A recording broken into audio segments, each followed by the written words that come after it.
Hi friends, welcome back to mister Arshi Shekhar world's weather channel. ఈరోజు ఈ వీడియోలో 2వ తేదీ జనవరి 2026న మెక్సికో సిటీలో ఏర్పడిన తీవ్ర భూకంప దృశ్యాలు. ఇక్కడ భూకంప తీవ్రత 6.5గా నమోదైంది. సో దీనివలన ఎటువంటి ప్రాణ నష్టం అయితే సంభవించినట్లు ఇంతవరకు అధికారిక సమాచారం అయితే లేదు.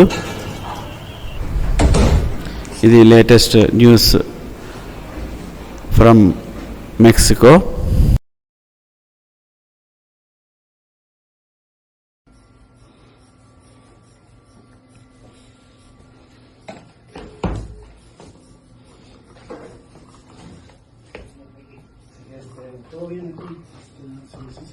Se cayó todo el techo.